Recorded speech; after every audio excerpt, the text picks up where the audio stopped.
All right, everyone. Wow, and like 15, 20 people leave during the break. You guys are weak. Where are you guys going? This is the best stream going right now. I don't care about all the big channels that are live right now. We're the best, like Z said. All right, real quick. Let me just tell people we're doing My Awakening, episode 80. We're getting Zetetic Warriors' entire awakening journey, and I think it's going to be a long one tonight. We're getting into a lot of stuff, and if you get here late, just know that it is going to disappear off YouTube when we're done. But I am up on Rockfin, Twitch, Facebook, Twitter, and it'll be on Odyssey and Rumble tomorrow. All the links are below if you're on YouTube. They're already in the show notes to jump over to the other platforms if that happens. But you guys should all know how to find me everywhere else by now, I would hope. So a lot of people know that my favorite topic as of late is the Mandela effect, which I think is the biggest thing to ever happen. And, I know that you said you wanted to get into this. So why don't you tell me when your first introduction to the topic was, what it was, and then when you started to take it seriously? Because, usually we kind of go through a few stages of it. Yeah.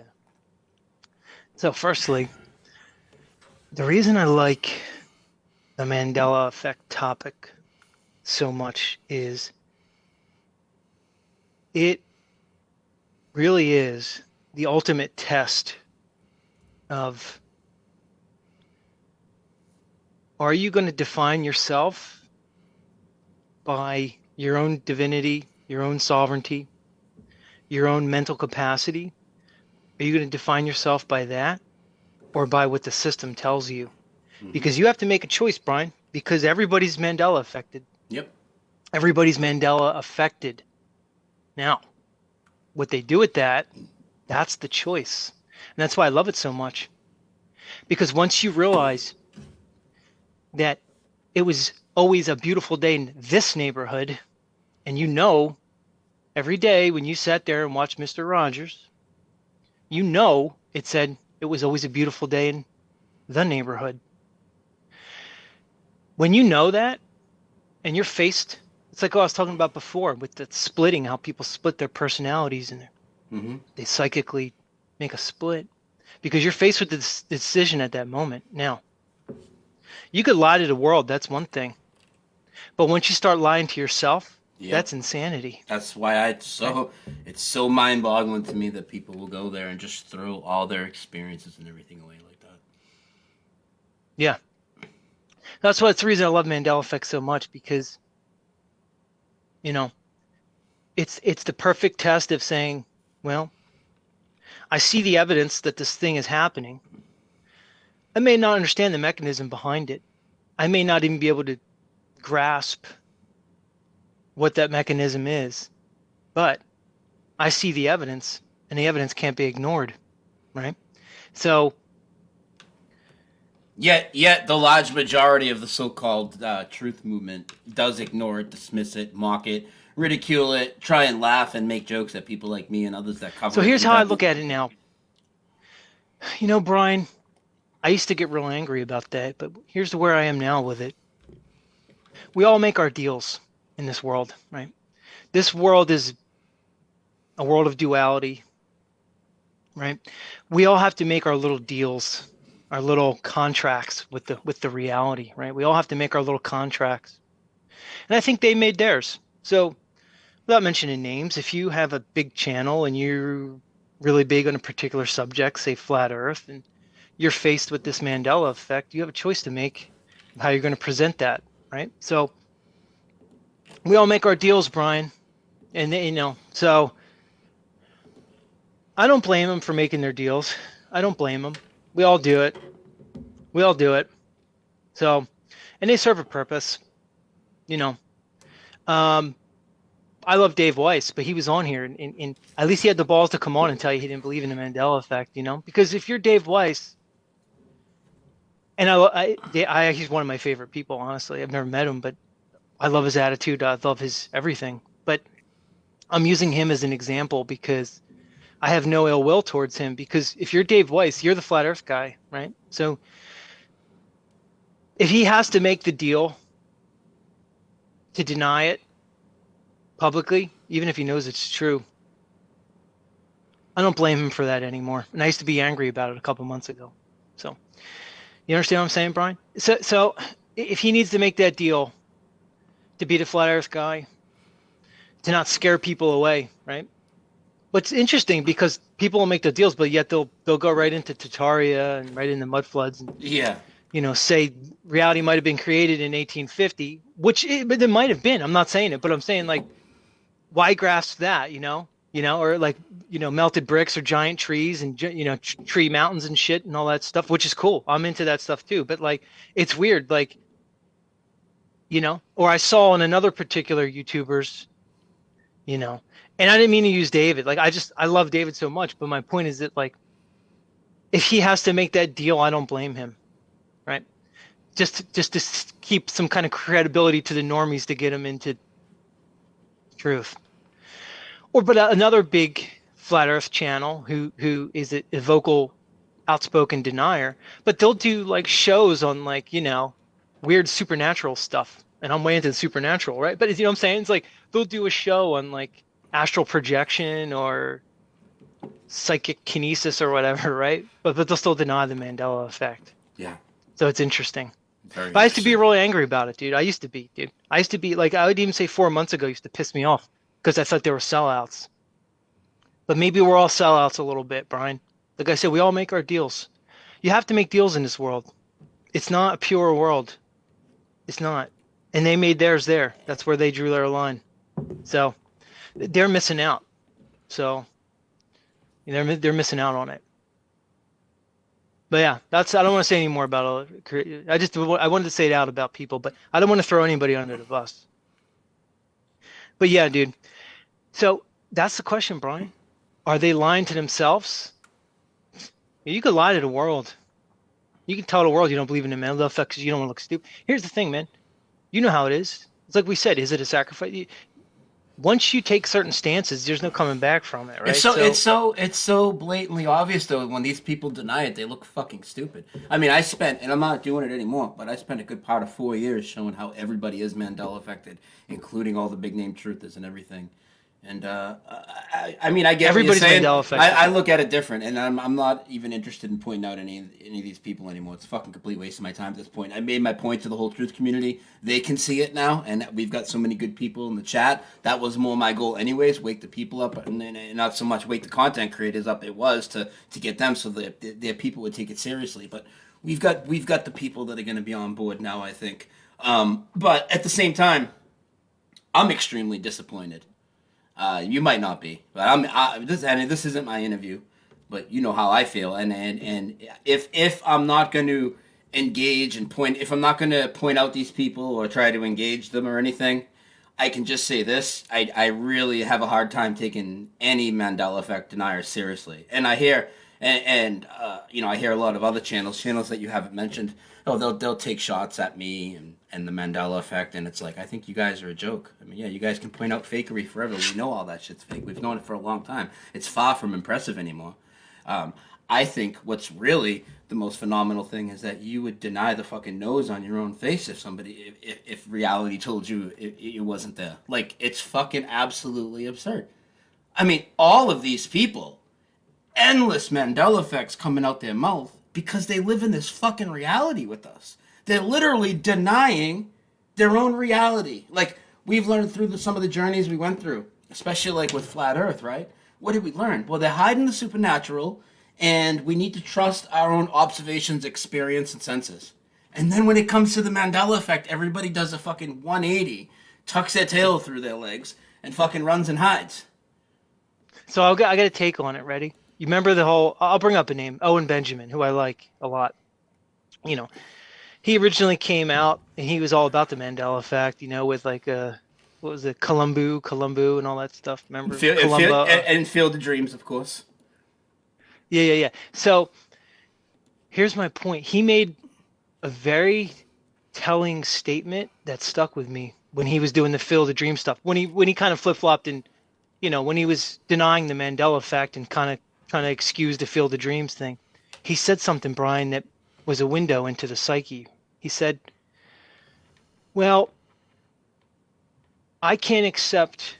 I'm going to paraphrase, but I don't remember exactly. But he basically said, "I can't accept a fluid reality because what happens? I wake up one morning, and forget that my wife's my wife and my kids are my kids. And that's when I said, oh, this is a psychological thing. See, he's invested, right? So he has a family. He has a family to take care of. He has this wife and kids. So his mind, his conception is that, and it's a fear, right? It's a defense mechanism because if he submits to a fluid reality, then that thing that he needs to hold on to, Mm-hmm. he's afraid he might lose that in that fluid reality, which wouldn't happen. But that's the rationalization. Do you understand what I'm saying, dude? It's like I heard him say it. He says, he said it quickly. He's like, what if I wake up one morning and I forget my wife's my wife? And I said, oh, I get it. You're kind of projecting psychically or psychologically out because in your head you can't grasp you honestly because I don't think they could handle the concept of a fluid reality. It's scary. Brian, my first Mandela effect freaked me out, dude. I had like a almost a nervous breakdown, What was you it? know, mentally, like, mentally. It was a JFK thing. Yeah. People go back and forth. Some people say there was always fixed people, but I used to study the JFK thing, man. It was one of my first forays into truth, was coming out. And when the car changed, it blew my mind. Like, it was like I was saying before, my flat Earth moment, with realizing that an elliptical orbit's crazy. But when the JFK thing, because I had studied the JFK thing, and then when I noticed the car was completely different, and it wasn't so much that I remembered how many seats there were, or rows, how there's 3 rows now and 6 people. That wasn't what got me. It's the second windshield that's in front of his face. It's like there's a second windshield in between, like right in front of him, in between the second and third rows. There's like a panel, glass or whatever it is. That was never there. Because how would it be? I would remember thinking, oh, if he's on the grassy knoll up there, how would he get through? So that was the one that got me. The second one that got me, Brian, was Jaws. We're going to Yeah. need a bigger boat. Yeah. I remember I was watching Jaws, and this is before I knew what the Mandela effect was. So, which means I probably saw it first and then only realized it was the Mandela effect after I was watching it. And I heard Chief Brody, in that part where Chief Brody says, I was watching it, and he goes, he sees the shark, and he looks over to Quinn. I love the movie Jaws. It's a great movie, Jaws. Seen it a million times. And he looks over to Quinn and says, "You're going to need a bigger boat." And I went, "What? You're going to?" Remember, it just stuck, but I didn't think too much of it. I was like, "That sounded weird. You're going to need a bigger boat." I'm like, what the fuck's he talking? I'm like, in my head, I'm like, why would he say you're going to need a bigger boat? He's in it. They're all in this together, right? It doesn't make any sense. There's 3 guys on this mission to take down this shark. He's the hero. He's Chief Brody, you know? And he turns to Quinn and says, "You're going to need a bigger boat." And it stuck out to me, but I didn't know what it was, right? So then the JFK thing. But I came across all of it through, I was into, what's his name? Matt from Quantum of Conscious. He's actually the YouTuber I've been with the longest. I've been with Matt. I watch every one of his videos, and since he started, he used to have a channel called Texas Shrugged. And I started watching him on Quantum Con. So he was the one who first started talking about Mandela effect. And I started absorbing it and everything. And it was, I didn't really take it in until I started looking into it and I saw how many there were. And I realized this isn't my memory. There's too many. Yeah. All you really need is one anchor memory. If you have an anchor, if you have something that's an anchor, and I have 3 of them, once you see that, that's all that matters. You just need one. There's nobody. I mean, I you're gotta not going to listen tell me that I don't know what the Volkswagen logo looked like on the back of my car. You can go fuck yourself with this mismemory shit. Seriously, these people, Yeah. these Mandela effect deniers, you guys are fucking clowns, dude. Seriously. And again, there's people that are going to disagree on certain Mandela effects, right? But then when we get into a deeper discussion of this, which we will, and how this reality actually works, we're kind of all in our own individual reality. We're not even all affected by the same one. So however that fits in, whether it's a frequency-based reality, we're all perceiving it almost the same time, but not always the same. There's a lot of things that come into it. But to say that there's no real Mandela effects, reality's not changing, in 2022, you really do look like a clown, at least to me. But continue. Yeah, dude. Well, that's why, Brian, that's why I was in that on that panel that we were on the other night. That's why I was so hard on that guy about stupid quantum shit. Because I was trying to, when you're trapped in a quantum world, when you're trapped in a world of particles, this particle physics that they present to us, which is a kindergarten physics. Mm-hmm. Anyway, when you're trapped in that world, you're going to see things a certain way. But once you realize that likely this whole reality that we experience is consciousness. Okay. I said this in one of my videos not long ago, is we have this conception that humans have consciousness, right? So when you live in a ever expanding universe where we evolved from amoebas, there's this presented to us that at a certain point along our history of evolution, that we as humanity emerged consciousness, that it sprung out of this evolution. But in essence, I don't see it that way at all. I see consciousness as the overarching reality, and I see the physical reality that we experience as just a part of that. Like you said, probably a frequency. You know, if you see this reality as a consciousness spectrum, a spectrum of frequency, the reality that we experience is some sort of dimension, probably. So once you look at the reality as consciousness, we don't have consciousness, we are consciousness.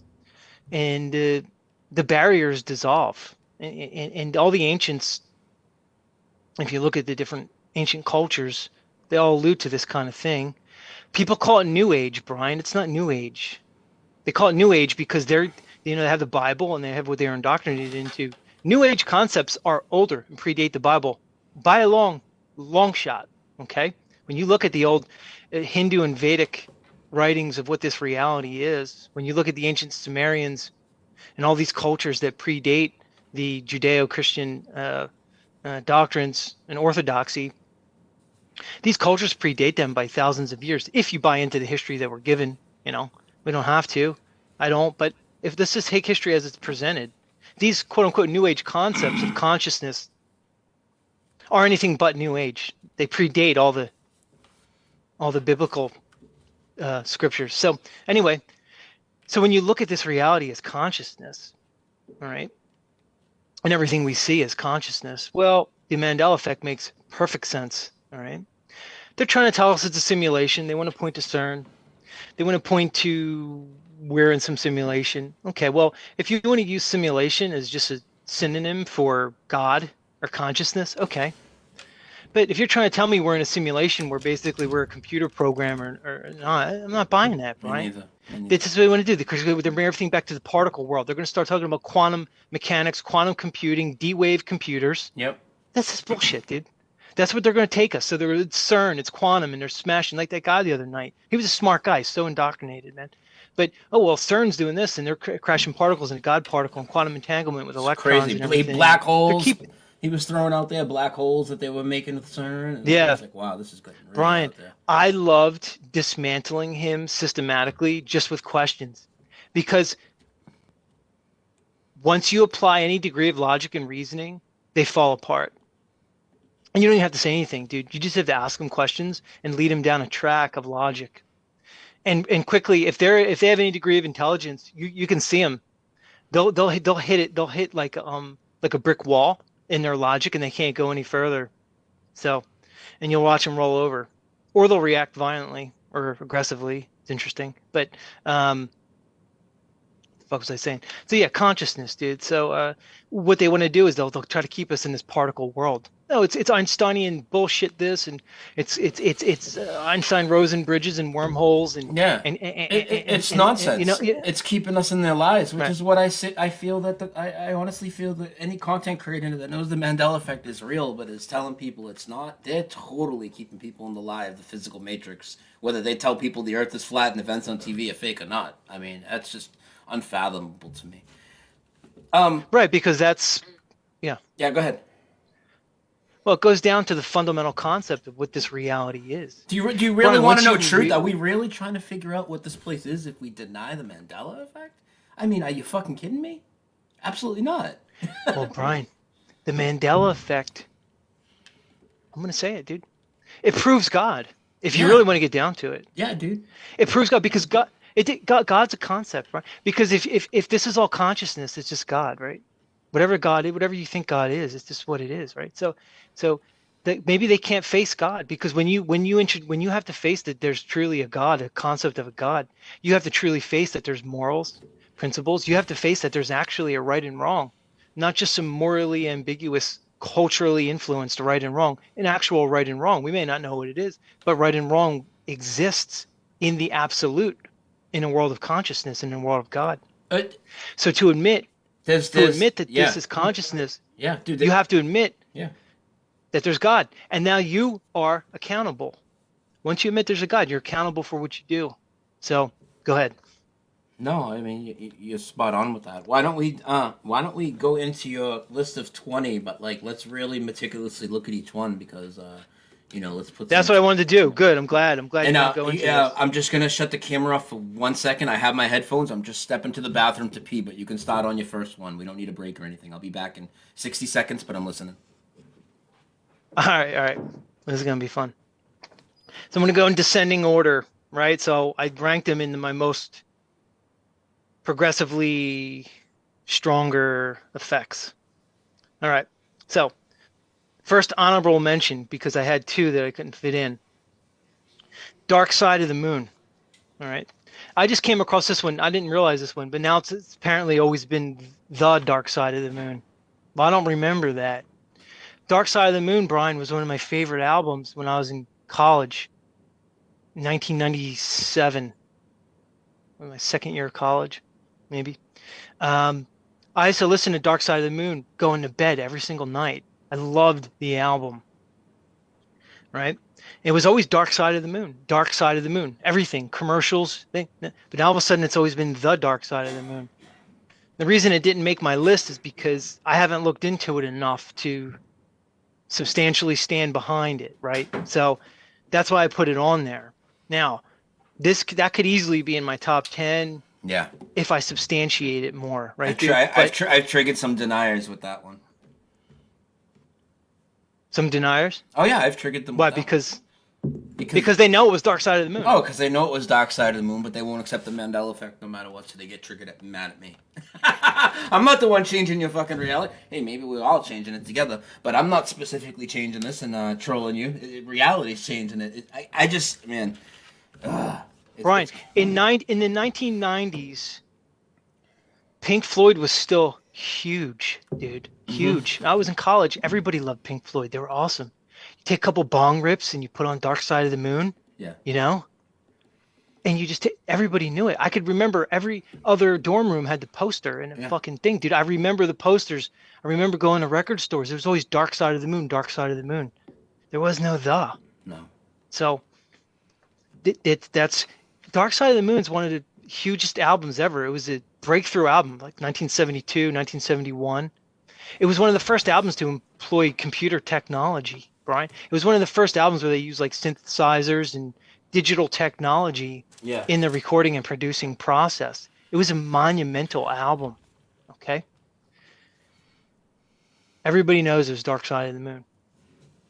But the reason it didn't make my list is because I haven't really looked into this. Yeah, it's a legit one. I looked into it a few years ago, and it is one that there is some UK releases where you can still find written the old way on some of the releases, but at least all the ones in the United States for sure are all the Dark Side of the Moon. Okay. The second and last honorable mention is If You Build It, They Will Come. Love it. The only reason it didn't make my list was because I was kind of young when the movie came out, Field of Dreams. I remember If You Build It, They Will Come, but I can't definitively in my mind separate it because I liked Wayne's World and stuff, or the hmm parodies where they said if you, so I can't definitively pin a memory of If You Build It, They Will Come. You see what I'm saying? It's a vague memory. I know it's there, Yep. but because of some of the parodies, I can't definitively say Yeah. that I know that one's 100%. But in my mind, it was If You Build It, They Will Come. And I know there's like two parts of the movie where they say it, but in this reality, they was never said. It was always he Yep. will come. You know, and it begs the question: why do all the parodies say they? And every That's the time, thing, Brian. all the parodies, and even now when they're going to do the baseball game out in Iowa, all the announcers and all the articles that are coming out, if you build it, they will come. If you build it, they will come. If you build it, they will come. Yeah, dude. So the thing about the Mandela effect is if we all have these bad memories, which is funny because some of the smartest, most intelligent, brightest people that I've ever met are in this community. Yeah. But yeah, we all have these horrible memories. No. But we're all fucking geniuses. So explain it to me. Yeah. We got a bunch of geniuses sitting around They're with talking these to us fucking just horrible like memories. they're talking to us just like the normies talk to us. Oh, you're so smart until you started saying this and that. You know, it's the same thing. Yeah, exactly. You know, it's like, oh, you're a flat earther. John, you're always so fucking smart with all this other stuff, but you're just wrong on this one huge concept of what the reality actually is. Anyway, so yeah, if you build it, they will come, dude. We all have these bad memories, but yet not only are our memories bad, but our false memories are all the same. Yeah.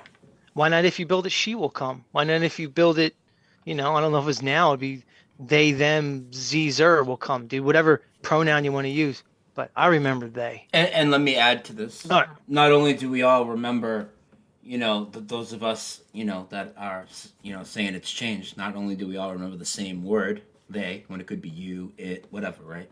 But on top of that, on every fucking one of these Mandela effects that you're probably going to go through on your list, and I haven't seen your list yet, on every Mandela effect that's on my 122 on my short list, if we went to a grocery store and locked the doors with 100 adults in there and asked them to fill in the blanks on any of these, we are the majority by a fucking long shot, like in the 90% on most of these fucking things, is what everybody in the world remembers. They're just going to deny the Mandela effect, brush it off, or whatever. But I'm not going to. So there are going to be people that will say he will come, but if you ask 100 people, you're going to get like 90 that say they, if not higher, dude. Exactly, dude. Exactly. All right. So number 20, working down. HIPAA. Okay. Yeah, buddy. I just told you my background, Brian. I told you my background, okay? HIPPA. What it was. In my world. Never was it. Now it's supposed to be HIPAA, apparently. Yep. Brian, do you know how many medical practitioners still are going to tell you it's two P's? Oh, dude. Because we all learned it as two P's, bro. Even in the last few weeks, I mean, somebody sent me from their doctor's office their letterhead. It's not it's their own version of writing HIPAA with their fonts on a letterhead. You know, and they put HIPPA. And I watched my nurse, my first appointment after my surgery. And dude, I'm telling you, dude, again, like we're meant to see this and wake people up to this. Like I watched her literally like turn the monitor of the screen so I could see her typing, and watched her go HIP and then pause, and I thought she was gonna take the update, and she put PA and typed it on the computer, and like, come on, dude. And again, all the stuff you just said about COVID, the P that's missing from the acronym is the P that stood for privacy, and people thought, and what happened to your health privacy when COVID started? I mean, come on, dude. Not important though. This doesn't matter. None of this matters. Right. The two P's were portability and privacy. Mm-hmm. And they were both, privacy was heavily emphasized in my education when I learned about HIPAA. The privacy part was emphasized, Brian, but it just disappeared. Yep. Gone. Yep. Gone from reality like it never fucking existed, like a fart in the wind. Yep. All right. Numbers 19. Sally Fields. That was her name, Sally Fields. Okay. Wasn't Sally Field? No. It was Sally Fields. All right. I remember being a kid. Sally Fields is weird, man, and like the fact that she's involved with like Tom Hanks, like in Forrest Gump, is a Mandela effect haven. Oh, dude. Yeah. Because not only Yep. do you have the movie itself, okay, but you got Tom Hanks and his creepy weirdness, and the fact that they made him Mr. Rogers. So now every time I think about Mr. Rogers, I got to think about that fucking asshole. Yep. Fuck you. Okay. But not only that, in Forrest Gump, you had him and you had Sally Fields. Yeah. So there's two things with her. One, now apparently it was never Sally Fields. It's always been Sally Field. I used to watch her when I was a kid. The young Sally Fields, her first show was called Gidget. For anybody who's younger, you might not know that. She was Gidget. And she was kind of cute stuff. You know, you don't think of Sally Fields as being super cute, even though she kind of was like a female sex Oh, symbol I don't know, in dude. like their late 70s, early 80s. I think most guys thought of her as being super cute when she was younger, for sure. Yeah, like like Smokey and the Bandit. She was in Smokey and the Bandit with what's his name? Burt Yeah, Reynolds. and she was Fidget. Oh, by the way, on the Yeah, Burt back of Reynolds. on Smokey and on the Bandit on the back of the VHS, it still says Sally Fields with an S on that movie. No shit. Oh, so one of the biggest major movies that she was in, Burt Reynolds at the time, an iconic movie, and they just fuck her name up. Yeah, Yeah, exactly. and Forrest Gump, they still have the original quote on that VHS. Life is like a box of chocolates on the back of the box, dude. But it's not in the movie. Yep. Nope. So she's a big one, and then the other thing besides her name is her famous Oscar speech. Yeah. Like we said, Brian, like we're not super old, but we're old enough to remember those times. There wasn't like an internet when we were kids. There wasn't like all these cable channels. Cable didn't come out we didn't get cable till I was like 10 or 12. So like media was bigger. Hollywood was bigger back then, right? Everything was bigger because all eyes were on it. There wasn't all this multimedia to consume. Mm-hmm. So, whenever they would show these Oscars clips and these montages, they would show her fawning, saying how you love me, you really love me. Everybody knew it was love me. Well, now she never said love me, right? She said like you like me, No, but it's all different she now. used It's to like say you she like used to me say now, you like me. she used to say you like me, you really like me. Now she says you like me right Now you now, like right me. now you like me, and it's a totally That's different it. inflection in it too. And not only do we have all these residue of people, there's a clip of her quoting it the old way herself in an interview, dude. Herself, like right out of her own mouth, dude, talking about her famous quote: "You like me right now, you like me." It's phenomenal, dude. Yeah, remember that was iconic. Her kind of fawning all over the Oscar stage, Academy Award, she's crying. I don't remember which movie she got her Oscar for. I don't remember which movie it was. I'm sure it wasn't Smokey and the Bandit. Uh, I'm sure it wasn't that. Um, who knows what the fuck it was for? But anyway, that's a big one. Number 18. Who Will Save Your Soul Oh, dude, I love by this. Jewel. This might be my favorite music one, dude. This one's so ridiculous. Not like I was a huge Jewel fan, but I did love that song, man. When that song was big, and go ahead, man. This is your interview. You tell us why. Explain it to So, people too. There's people that don't even know, still. So all right, so Jewel was pretty big singer. What was it, like the late 90s, Brian? Early yeah, 2000s, maybe. late '90s, I think. Anyway, she was, not only was her music cool, whatever, like you said, it wasn't my music, but she had that look that I liked, man. She kind of had that look where, you know, she kind of had that nut and crunchy granola look where she kind of looked natural, but she's real pretty. And, you picture yourself kind of hanging out with her, and, in a log cabin, fire on. I'm giving you my fantasy Yeah, stuff on. I was But just gonna anyway, say. So you were fantasizing about Jewel, okay? right. I was in the Jewel, man. She had like her teeth weren't perfect. She had that one kind of like see, that's what I'm telling you. She had that one kind of like a little snaggle tooth, but it like kind of looked good on her because she, like the girl next door kind of look, and she had a laid back vibe, and her music was real cool. She was the kind of girl I was into. Right. I said I lived in Vermont. Anyway, when that song came out, "Who Will Save Your Soul." You could picture it. Yeah, who will save your soul? Well, now it's who will save your souls. There's an S on the end of it, a plural. Yeah. It doesn't make sense. It's not euphonious. It doesn't sound right in the song. And the thing about music is, music, that's why music sticks. The melody, something about music and a melody of music, your brain remembers that almost more than anything, right? And Who Will Save Your Souls was not the song. And now all of a sudden it always was. So for anybody, it was probably her biggest song. And she would just repeat this chorus over and over again. It was part of the chorus. Who will save your soul? You'd be riding in the car, you'd be singing it or whatever. And just for the record, I might have, the title still says soul, but she says souls almost yeah, throughout the whole thing. yeah. You're in your car riding, singing it. I might have been in my dorm room with the lights off, under the covers, singing it to Jewel. Who knows? But anyway, it was soul, dude. It wasn't souls. So some of the song ones are tough. Like I didn't put Mamas and the Papas. Mm-hmm. I got down on my knees and I began to pray. Apparently I pretend to pray. Yeah. Wasn't Pretend to Pray, dude. No. I listened to Mamas and Papas since I was a kid, man. I'm way into music, dude. Way into music, man. So the music ones are interesting because The significant whether residue there's with most of meaning, them. I mean, the Jewel one. I mean, we've got her several times singing it the old way in live performances, and also with the Mamas and the Papas. I mean, you would know these people's names better, but I did cover it in a video. The woman that wrote the song was questioned about why it says "Pretend to Pray" now, and she made up this crazy story that, oh well, I wrote it as "Pretend to Pray," but she went in the singer, whatever her name is, she went in the booth and sang it as "Began to and Pray." his mama, Well, if you put it in now, it Mama, doesn't say Mama that though. Cass, That story doesn't jive because you put it in. It doesn't say "began to pray." It says "pretend to pray," just like the lyrics say now. Pretend to Pray. Her name's Mama Cass. Mama Cass. Yeah, There was another female singer too. I don't know if she's the one who wrote it. I forget her name. And there was the dudes. yeah. Yeah, Mama Cass was the famous one. Um, What about so yeah, City some of of these. what about Under the Bridge? Red Hot Chili Peppers.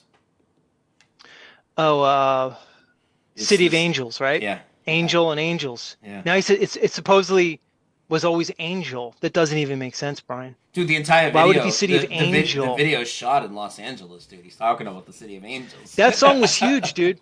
That was Red Hot Chili Peppers' first big hit, dude. Yeah. It came out. It was off the album Blood Sugar Sex Magic. I'll never forget it when it came out, early 90s. It was a huge song. Everybody knows that song. I got If he said City of Angel, I would know it. It would stick out. It didn't stick out. It makes no sense that he would leave the S off. and again, I got at least two performances I've shown in my city of. I got a video on each one of these that we've talked about so far. By the way, every Mandela effect we talked about, I have a short video on it. But with the Red Hot Chili Peppers one, again, twice in concert, I got on my video, and other people have shown it before me too, like Moneybags and others. So shout out to them. But them singing in concert, along with like 100,000 people at Lollapalooza or something, all singing with the band "City of Angels." With the S, dude. It's so ridiculous. Continue though. It's completely, yeah, it's completely not. Well, think about it. And the name of that album, Brian, is Blood Sugar Sex Magic. Blood Yeah, Magic, all that Aleister Crowley shit and all that blood fucking dark magic they're into. yeah. Anyway, um, I want your take on this one, dude. I don't think I've ever heard you talk about this one. I'm sure you know about it. I just never heard you talk about it. And the number 17 on my list. Run, you fools. Oh, Run, you is fools. that what is that Harry Potter or something? No, close. Lord of the Rings. Yeah, I've never seen that except we watched one of those movies like a week or two ago, me, Ted, and Karen. But I think it was Harry Potter. Yeah, that's what we watched one of those Okay, movies. so I've Money, I never, saw this one on Moneybags. I've never seen Moneybags it. had one on this years ago. Yeah, So there's a part, it was the best part of the movie to me when I saw the movie where Gandalf is like the wizard hero protector of the whole Fellowship of the Ring. Is the first movie. And they were like running away from this huge fire demon that's, whatever. So there's this part where Gandalf kind of saves everybody and he vanquishes the demon. And the demon's falling down this like never-ending pit or whatever. But the demon has a whip in his hand and he whips it back up and pulls Gandalf the wizard down. So the point is now Gandalf's hanging on the precipice about to fall into this pit. And he looks at the rest of the fellowship members, Frodo and all those other weirdos. And he looks at him and he says, "Run, you fools." And I remember saying that in my head. And there's this part, he goes, "You shall not pass." I guarantee there's a bunch of people here who know exactly what I'm talking about. He's like, "You shall not pass." It's like the most iconic part of the movie. And then that part where he said, "Run, you fools." It always stuck with me. Now, it's always been "Fly, you fools." All right. But apparently, in the book, it was always "Fly, you fools." So that's what people say. Well, it was in the book, "Fly, you fools." I don't care if it was in the book. Because in the movie, he fucking said "run." yeah. He fucking said it. A lot of people, this is a big one for a lot of people, apparently. It's a big one for me, too. Because I remember, I used to love that part with Gandalf. Because he stood up to this demon. The way it's so iconic. He says, "Run, you fools." Now he always says "flies." It's weird. He says "flies" and everything. Number 16. C-3PO's leg. Oh, buddy, top five for me. Continue. Okay. The reason I put it at 16 is because as much as I love Star Wars, and I could picture C-3PO, the parts where the silver leg are prominent now, which is the beginning of A New Hope, which is episode 4, which was the first movie. And then Brian, remember that part? I'm sure you know about it in the Ewok village Oh, in dude, when he's in the in chariot, it's ridiculous. Yeah, that when that they lift him part. up where he levitates, right? That's Where he what I levitates. use that in my thumbnail for my C3PO videos because that silver leg right there Yeah, is exactly. ridiculous. Okay. Now, uh, that was Return of the Jedi, the third one. Yep. Return of the Jedi, even though that's not my favorite movie, favorite Star Wars movie, Empire Strikes Back is, but that's the one I know the best because when Star Wars came out, it was like 1978. I was just born. Hey, just But so by the you know, time I know a lot of Star Wars fans would disagree. I actually like Return of the Jedi better than Empire Strikes Back. So I'm a Return of the Jedi guy. you're a Return of the Jedi guy? Oh, I'm an Empire guy. I'm an Empire. I can't blame you for it. I mean, it's cool, you know. He Oh, takes down Vader, I and mean, they we're have like that it's moment, like you know. it's all neck and neck. But for me, I like A New Hope and Return of the Jedi actually better than Empire. But I do think Empire is like right there. I just for some reason, dude, I know this is stupid. I never resonated with the Hoth scene and all the snow. I just didn't like that as a kid. I don't know why, dude. And I thought the Ewok Oh, village. weird. I thought the Ewok village was such a cool scenery and everything, and that's mostly what it was for me. And I don't know, man. It was just seeing Luke come back as a Jedi with the green lightsaber, and he's fucking kicking ass and turning the Jedi. Was like awesome, dude. Well, he's badass when he walks in. When he walks into Jabba's palace. Yeah, dude. Jabba's palace, dude. And he walks in and just starts taking over. There's a Mandela effect there too. He throws a fucking skeleton. Now you see the skull. You know what I'm talking about, Brian? Oh yeah, I did a video on him throwing the Where skull at the bone. he's fighting the Rancor. whatever Yeah. that thing's called, the Rancor. Yeah, it used to be a rock, dude. He used to Yeah. when I was a kid, he just picked up and threw a rock. I would have known if it was a skull, Brian. I watched that movie a billion times. I would sit there and study it. There was nothing else. And now it's a skull. It looks so stupid. You see? That's definitely a Mandela effect. I covered it in a live stream. I thought I did a short video on it too, but I definitely covered it in a live stream. Definitely was a rock, dude. For the people that don't know, it's the scene where he's fighting the Rancor, and eventually what happens is he gets the door to come down and kill the Rancor's neck. But Luke is like underneath some rocks or whatever, a little ledge. He comes out, he goes over to a pile, and he grabs what used to be a stone and throws it at the button, and now it's a skull. Yeah, dude. I didn't. When did you notice that? I just found out about that like this past summer, like at the. Somebody, I don't know, some channel had it. I don't know who it was. You know, it just came up, and it was like a short video, and I was like, no way, man. It wasn't a skull. It just wasn't. He picked up a rock and threw it. It's crazy, dude.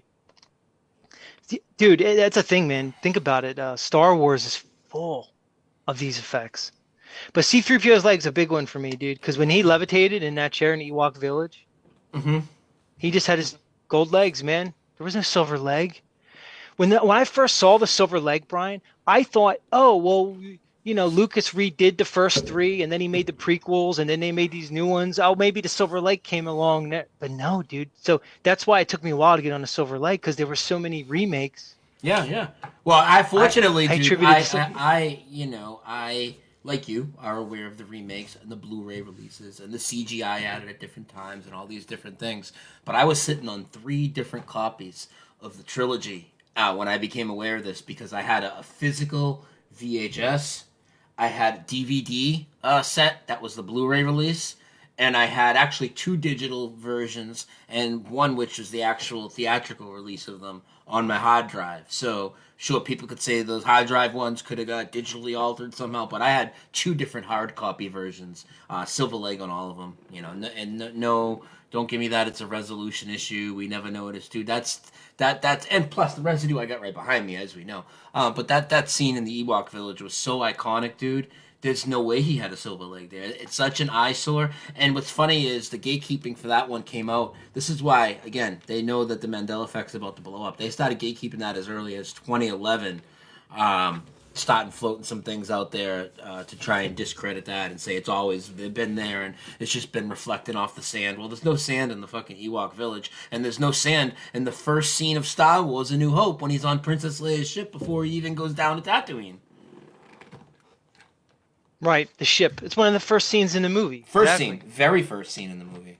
So the idea Yeah. that if something happened in Empire Strikes Back, oh, they blew him into pieces and Chewie put him back to. No, dude, that has nothing to do with anything. Silver leg throughout, dude. And I will definitely agree with deniers and debunkers on one thing. In most cases, they'll say in all, but yeah, in most cases, it's very hard to tell. But it's not hard to tell in that Ewok village, dude. It's an eyesore, dude. An eyesore. Yeah, that's the one that sticks out to me. That's the one where I was like, no way, man. 'Cause I remember that so much when I was a kid. Number 15, Mirror, Mirror, Snow White. Dude, This one speaks for itself. that's. Whew. That's top 10 for me. Probably top 5 even. I mean, it's just ridiculous, dude. You know, when I was a kid, Brian, my dad was friends with this dude who owned a video rental store, you know, with the old VHSs and shit like in the 80s. And he was good buddies with my dad, so he himself used to burn like all these copies. You know, he would just copy the VHS. I literally watched like every movie when I was a kid, you know, because I would just get them for free. So I would watch all the old Disney movies and shit. And Snow White, it's iconic, man. I mean, Yep. Mirror, Mirror, dude, Magic Mirror is insane, dude. And some people said, well, the book had Magic Mirror. Nobody read the So book. what? None of us read the book. We all saw the movie. And by the way, Exactly. again, those movies dubbed over Who in the other fuck read the book? languages. Nobody. They still say mirror, mirror, and the guys that dubbed it over in other languages, dude. I mean, what are they? Are they misremembering? Did they just do the whole movie off the top of their head? They didn't have a script in front of them. No, they had a script in front of them, and it said "fucking mirror, mirror" on. That's what they said. Exactly. That's Dude. got like the most Insane. residue. Dude, people just today send me like 4 different people sent me different mirror, mirror residue. It's endless with mirror, mirror, dude. I mean, it's endless. That's a big one, I know. Number 14, Sex in the City. So, I never watched Sex in the City. That wasn't my thing, obviously. But all the commercials, it was a huge show. It was a huge phenomenon. Again, it came out before there was all these Netflix and all these, you know, Amazon and Disney Prime and all this bullshit. Like, you know, it came out in a time where although we had cable, your media options were still somewhat limited. Everybody knew Sex in the City. It was everywhere. Yeah. The fact that it's always been now apparently Sex and the City, I could vividly remember even when they would play the reruns. Like I lived out near Philadelphia in Jersey, and they had this one channel. It's called Philadelphia Dude, 17. you They would guys play are all big on reruns, this you know. too. You guys, like all you guys that are like close to me, are big on this. You, Tommy, Nathan, you guys are really big on this one. I love it, dude. It's a big one for me, dude, because I remember, like I said, the commercials, they'd play it in like reruns and Syndicate, and it was Sex in the City, in. Then all of a sudden they relaunched this new one now, and I see Sex and the City everywhere. Come to find out, apparently it was always Sex and the City, but it wasn't. It's Sex in the City. It's all what it always was. You know, again, this phenomenon is insane. Number 13, we already talked about, is Jaws. We're going to need a bigger boat. You know, well, all of a sudden, Chief Brody's just going to sell everybody out and be a coward. You're going to need a bigger boat. It doesn't even make sense. Number 12, the Bernstein Bears. And then that's huge in most people's, but I was never into the books and stuff when I was a kid, but they had a Saturday morning cartoon series that I used to watch. Yeah. Okay. I don't know if you know, probably a lot of people, you probably know it. So I never read the books or anything, but I watched, you know, the show. I was a little older, so, you know, maybe one of my younger siblings was watching it, but it was Bernstein Bears. Brian, I was the kind of kid, dude, that I watched TV incessantly. You know, I was like, you know, kind of one of those kids where I would like, you know, repeat commercials and like make my dad laugh because I would like memorize a whole commercial and like repeat it. You know what I mean? Or Mm-hmm. memorize movies. I don't have, you know, so I have a very distinct memory of Bernstein Bears, dude. Number 11, Smokey the Bear. Smokey the Bear was huge when we were in elementary school. That was Oh yeah, like dude. prime Smokey the Bear time. They used to, certain classes bring out the old film projector and show us about fires, and it was always Smokey the Bear. I can't ever once remember anybody saying Smokey Bear. It doesn't even make sense. Never heard anybody say Everybody Smokey knows. Bear. I've never heard anybody say Smithsonian Institution. I've never heard anybody say Drug Enforcement Administration. Like ever. I'm just saying. Continue though. Yeah, all right, let me keep going. Number 10. All right, now we're in my top 10. Ed McMahon, Publishers Clearinghouse. Okay. Same thing. I was at that age. when all the envelopes were coming in, all the commercials. I'm old enough to be able to remember when Johnny Carson was on before Jay Leno, before Jay Leno took over. I remember when Johnny Carson, I used to watch Johnny Carson and Ed McMahon with like my grandparents, when I would stay up late when I'd be sleeping over their house. Ed McMahon was iconic, dude. Think about it. He was on the Johnny Carson show. It was like the biggest show on NBC when there was only three networks. There was no fucking cable, okay? There was no internet. Everybody knew Ed McMahon. He wasn't just some chump. See, people don't remember what it was like back in the 80s, dude. There was three channels on TV and that was it. Everybody knew that these stars are bigger than life back then. Ed McMahon was a big star. Hey, He's he's not from. just some schmuck. This is like top two Mandela effect for me. Maybe even right up there with the number one. And again, he's from my hometown, dude. Like I mean, and he lived there for like 20 years, dude. Like it's just ridiculous, dude. I mean, the amount of residue on it, and there's almost nothing showing the opposite. I mean, there's not even a. When you see parodies of people saying, "When's Ed McMahon from American Family gonna come to the door?" It's always Publishers Clearinghouse, dude. It's insane. Everybody knows it, dude. Brian, there's some of these that if you're denying them, it's like we are saying, you're denying yourself at that point. You're turning your back on your own self. You're basically denying yourself if you deny this It's because you're insane. denying your memories, you're denying what makes you you, basically.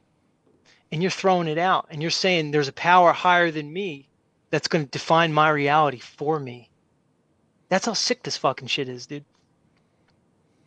Number 9, Interview with a Vampire. When that movie came out, Tom Cruise was in the height of his fame. Uh, Brad Pitt was huge. It was a huge movie. I've seen it a million times, dude. Now all of a sudden, Interview with the Vampire. Here's a Um, copy here too, hard copy here that's changed in this house. I've shown it. I mean, no yeah, surprise. I mean, people that would deny it would just say it's always been that way. But there is a copy that I know that's in this house that we know has changed. And just along with some other things. We have things in our physical possession that we know have changed, like my Star Wars movies. Like it's Karen's movie or her son's movie, but that's a Mandela affected movie sitting right over there in the box. yeah, dude. Think about it, dude. Even linguistically, it doesn't make sense. Interview with the vampire. You wouldn't linguistically put the th that ends the with right next to the th that begins the, dude. Interview with the van. It doesn't even fucking roll off the tongue. Nobody would do that. No writer, no editor in their right mind, Brian, would ever title it Interview with the And Vampire. You wouldn't do it. we've shown the writer of it to be saying it interview with the vampire. I mean, it's just and like the Sex in the City you said earlier, the new spin-off thing, the new sequel with her book is there still sex in the city? Exactly. Not is there still sex and the city? I mean, come on, dude. Like, God. The residue's undeniable. Number 8's a big one for me.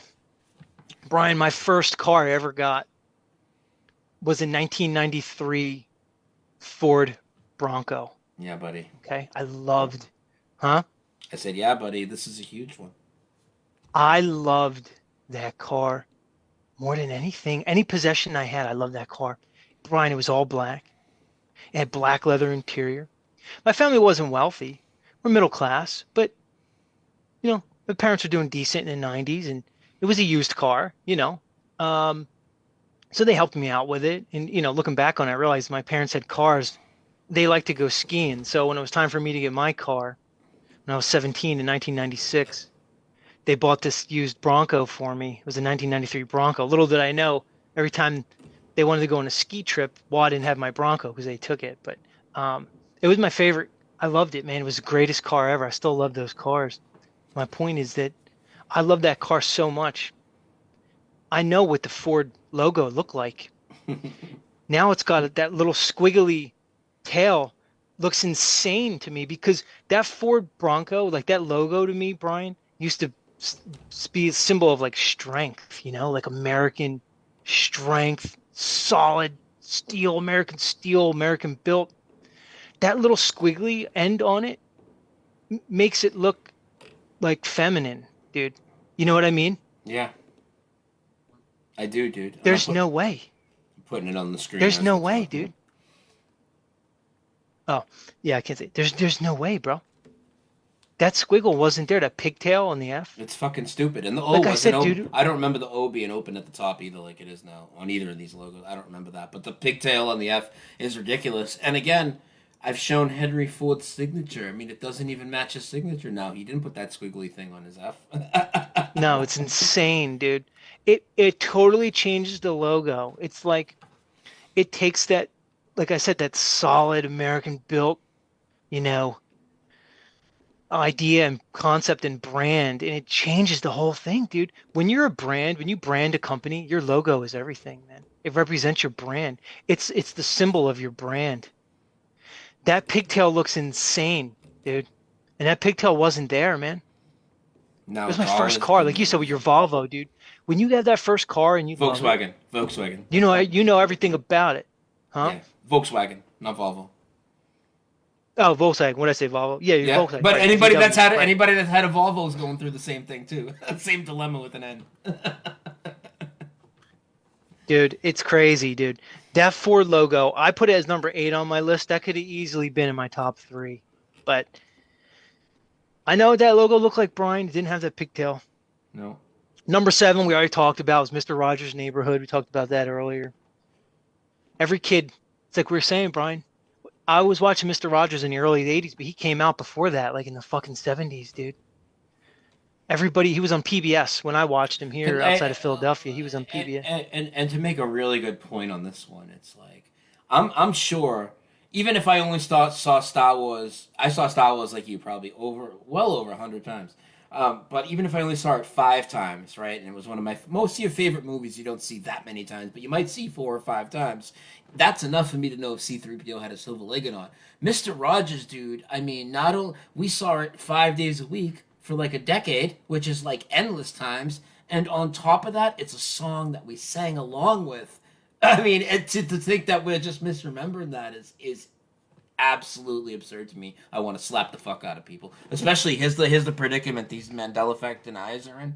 They know that they remember also it's a beautiful day in the neighborhood. It's not like they remember the opposite of us. If somebody remembers the opposite as me on a Mandela effect, I'm not going to push them on that or press them on that. Why would I? There's so many ones that they're affected by. Like, dude, but they remember the same as us just as much as a Mandela affected person does. If you can get them to answer honestly, and if you preface it right, they have to answer honestly or just ignore it. I mean, like the way I ask people, they obviously have the same memories as us. Yeah, dude. Every kid saw it. Mr. Rogers and Sesame Street defined the childhood of a whole generation. Yeah. We didn't have anything else, dude. You didn't have. You might have had a VHS That tape, was it. The only other show that VCR. was for kids that we had was also Reading Rainbow that came along a little bit after. Yeah, Reading Rainbow, exactly. In the same way I could sing every word to that song, every single song. Take a look. It's in a book. Reading Yeah. Rainbow. I can do anything. Hey, we were gonna sing Yeah, the dude. Greatest American Hero last night, right? Flying Oh my away God, on that a song's the best, wing dude. and a prayer. Who could it be? Believe it or not, it's Believe just it or me. not, it's just me. Dude, exactly, man. He's crashing and stuff. Um, dude, the Mr. Rogers may be, it might be the number one Mandela effect in the world, Yeah. just because of how many people saw it, like you said, every single day. It wasn't a movie you saw once or twice a year or something. You saw it every fucking day, dude. Yeah. Everybody knows it was Beautiful Day in the Neighborhood. Everybody knows it. I don't care. You can deny it as much as you want. And then after Not one person. once the Mandela Effect community was talking about it for 2 years already, they titled the Tom Hanks movie "It's a Beautiful Day in the Neighborhood" after the theme song, but he comes through the door and says this in this reality. I mean, Right. it's so ridiculous that people could deny this one. And you're right, dude. This is right up there. In fact, I do have a list that I've made of like my top, 20 or whatever that I use a lot. Sometimes when I go on shows, I just look over at it to have it for reference. I have Mister Rogers sitting at number five. But if that's my personal list, if I had to consider with everybody else's and what their biggest Right. ones are, it has to be. If it's not number one, it would be right after Ed McMahon. It's probably number two. And I know a few people who's it is their biggest. It's Ted's biggest Mandela effect. I know Dottie. It's her biggest Mandela effect. I know people who that is definitely their biggest Mandela effect. It's top five for sure. Maybe even number one. I agree. Yeah, dude. It's huge. Huge. Number six, we already talked about earlier. Life is like a box of chocolates. Yep. It's what he said. Life is like a box of chocolates. He didn't say life was like a box. He said life is. Forrest Gump's another movie, dude. I saw it a million times. It just wasn't was. There's no other way to say it. Life is like a box of chocolates. No writer, Brian. No writer would write life was like a box of chocolates. It's an iconic. I'll put it like this, Brian. That scene would not have become iconic if it was. Yep. Do you understand what I'm saying, dude? If he said life was like a box of chocolates, it would have never took off. It's like if you changed, one note in like the greatest song ever or whatever. It wouldn't be the greatest song ever.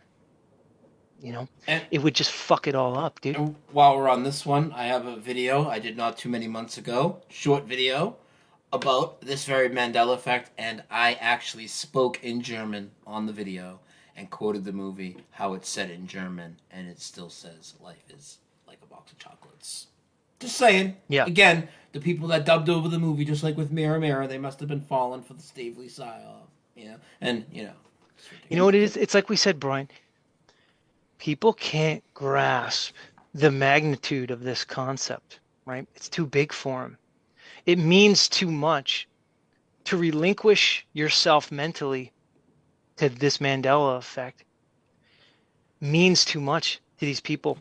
Their identity is so defined by the system that it shatters their paradigm. It shatters their very foundation of who they think they are, and they can't even approach it mentally. What is psychosis? What a mindset to be in, where you have to avoid reality Yeah. in an effort to preserve your ego and your identity, because you can't deny these, dude. All right. I'm glad we're going through it like this, Brian, because there's people right now that most people probably heard all these, but there's people now where when you see all these presented like this all together, you can't deny it, dude. Anyway, where am I? Number five. It's a big one for me, dude. Fruit Loops. Okay. I used to love Fruit Loops, man. It was one of my favorite cereals. Okay. Fruit was just spelled just like it normally is. Fruit. It was just fruit. Fruit loops. I remember the box. Like I said, I used to like. I always love cereal. Cereals, they're sugary shit. But when you're a kid, dude, cereals are like shit, dude. You can get home from school, eat cereal, eat it in the morning. You could eat cereal anytime. It's just, you're a kid. You get the cereal out, you pour it in, pour some milk, you got a meal, dude. Fruit Loops is one of my favorites. I know it's at Fruit. Yeah. Foot for fruit. It's a little more like, I don't know, like witty in some kind of brand way. I get it. But that's not what it was. I don't care if it's witty because the O's match the loops. It wasn't that, okay? It was fruit, spelled just like it was. Fruit, Fruit. Now it's always been I can picture it on the shelves Yeah. in the shopping market. I can picture it in my cabinet. Foot looks insane, dude. Number four is another huge one for me, man. Skechers. Oh, dude. Well, I just did a video on this the other night, as I'm sure you saw, because of Kanye West and putting it all over the news. The headlines everywhere, residue everywhere this past week. Continue. Okay, dude. I never like bought Skechers and stuff when I was a kid. Skechers, you can correct me if I'm wrong, Brian, but like when we were young, that wasn't like a brand. It came out. They came out at some when point when they we were. came out when we were close to 20 years old or something. Like it wasn't. Yeah, that sounds about right. We That's had exactly right. we basically had Nike, Reebok, Adidas, and Converse, and nothing else really. And then like Fila came out, Skechers came out, that type of shit. Yeah, exactly. So I remember when they came out, dude. I used to go to the mall. I used to, it's back in the day, Brian. So we did. We could chill at the mall. You know what I mean? You go hang out, get a Annie Ann's fucking pretzel and some Cinnabons and stuff. Yep. Yep. Um, you hang out and stuff, man. And I remember going by, like Foot Locker or whatever, and seeing, oh, Skechers, man, burned in my mind. The fact that it doesn't have a T anymore, that T is burned into my memory. Skechers, it looks insane without the T. It's crazy to me that even that's why I put it so high on my list, dude, because it had a T. Look, I don't care what anybody tells me, it had a T. And that's the thing about the Mandela effect, Brian. The residue is great, right? But we have our memories, I and that's don't. all we really need. Yeah, I don't even need the residue. That's just to try and to show other people, and I do think it's important to wake them up to it, and we do need it. But for me and you, like, Yeah. we don't need that. But I just showed the video on this the other day. Macy's still has it advertised as Skechers on their site, even though they'll sell you Skechers without a T. I'm literally gonna make a call to them at some point in the next week or so and tell them I bought a pair there. Thought I bought a pair of Skechers. Why did you sell me generic sneakers? And see what type of. It's probably not gonna go anywhere, but it'll make for an interesting call. Maybe I can get somebody to think about this. Maybe ask some questions.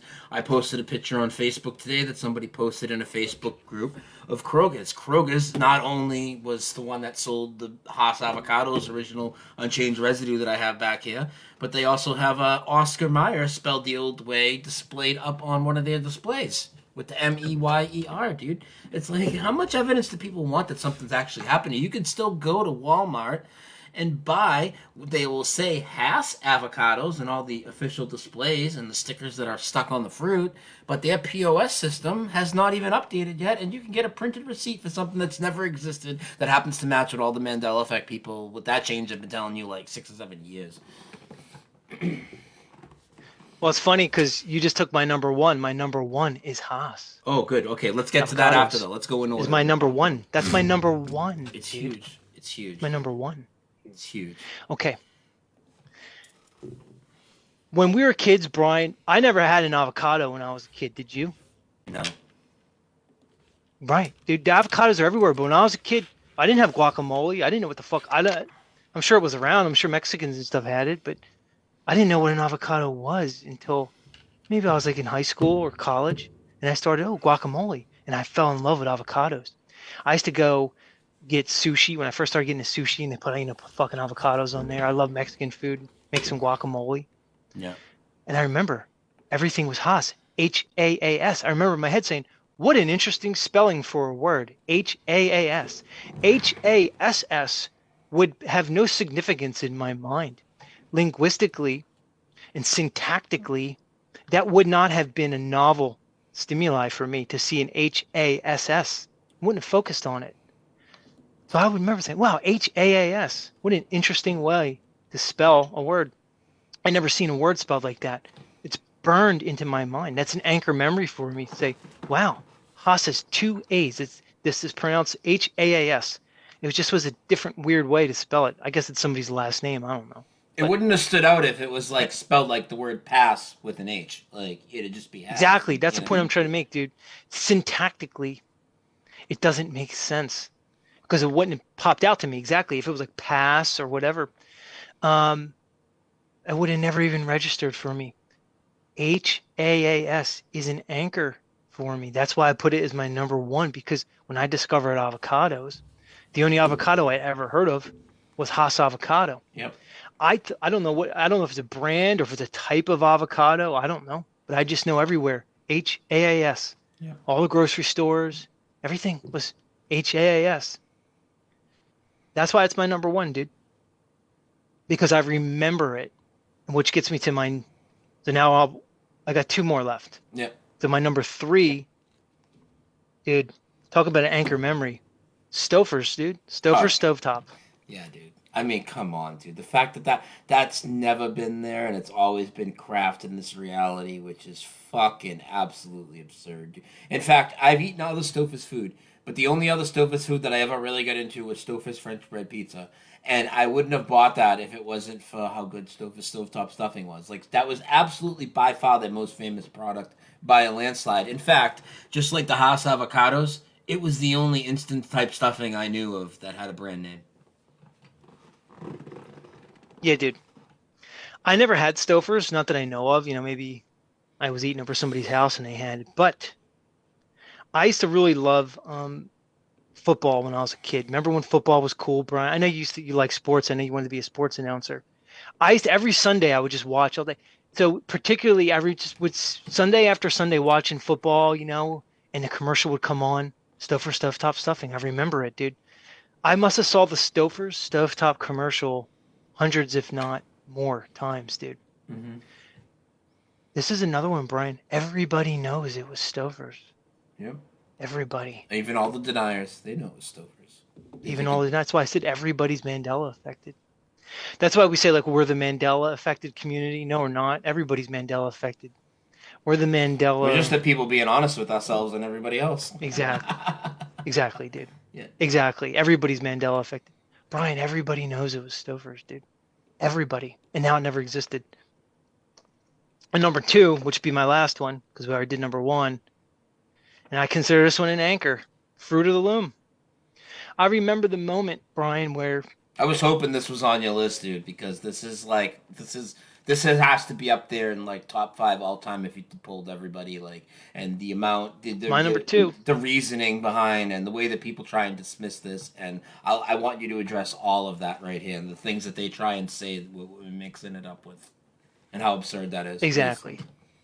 So, which is interesting, Brian, the thing that they say we're trying to mix it up with is exactly the thing that gave me my anchor memory. So, for anybody who doesn't know, the fruit of the loom apparently now is just a bunch of fruit. But when I remember it, when I was wearing their underwear, it wasn't just fruit. It was like there was what's called a cornucopia behind it. I guess that's the loom. I don't know. But the reason it's such an anchor memory, Brian, I remember where I was, how old I was when I had the thought. Okay. It's probably like 8 or 9 years old. I was in my bedroom and I got, new pair, a new package of underwear. And I wore Fruit of the Loom. So you didn't have many options back then. I don't even know if Hanes existed. Probably Haynes did. and Fruit of the Loom is all I remember. I'm not saying there weren't other Yeah. brands, but that was it. Haynes and Fruit of the Loom or whatever generic thing might have been around. Yeah. So I remember where I was, Brian. I was in my bedroom and I was opening a package. Like I said, I was a kid, dude. I was like 8 or 9, dude. I was young. And remember, this is before the internet and everything. So back in the day, you were only exposed to, as far as media, what you were exposed to. It all came from the TV. Anyway, so I remember looking into the logo, not only on the package, but also on my underwear. And I remember seeing the fruit and seeing the cornucopia behind it. And the reason I remember it, because I have the thought, I said, in my head, I said, oh, what is that behind the fruit? And then I remember sitting back and thinking, okay, I seen that before at Thanksgiving. And I remember head going, I think that's a cornucopia. I might not, I remember I kind of maybe didn't know the word. I was around the word, but I remember going, oh, I remember it's burned in my brain, looking at the package and saying, oh, that thing behind the fruit, I see that at my aunt's house on Thanksgiving. And it means like plentiful. I had this association with it. So I had that thought burned in because I didn't know what it was. So my brain, it was again a novel stimuli. So you remember things that are novel, new, right? If you've never seen something or it's something new, that's going to stick more than anything. So I remember going, okay, well, that's just associated with Thanksgiving, right? So, and I said, okay, well, all right, yeah, that's what it means. So it's showing that the fruit is coming like a plentiful, right? Whatever. Well, apparently now that's what they use to try to sell us and say, well, or try to deny. The deniers will say, well, you just remember because it's from Thanksgiving and it's a cornucopia. Well, okay, but I just showed right now how that reference actually was my anchor memory because I associated those two things myself Mm-hmm. back in the mid 80s when I was 8 years old. And me You know what I mean? myself, I've never seen a cornucopia ever in real life, and I know it was on the underwear. And also, there's people in countries that certainly don't fucking celebrate Thanksgiving, that have had that product and know that there's a fucking cornucopia on the fruit of the loom. I mean, it's ridiculous to deny that one. I mean, God. Yeah, dude, it's huge. So. Yeah, man. And I could have mixed this list, but I tried to put this list as like my biggest effects, one Yeah, of my dude. biggest ones. Yeah. So why don't we take a quick break and we'll come back and we'll get into your theories about what's happening here, how long it's been happening. We'll talk about that for a little bit and then we'll get into some more topics. How's that sound? Let's do it, dude. Let's do it. All right, guys, 5 minute All right, break. everybody.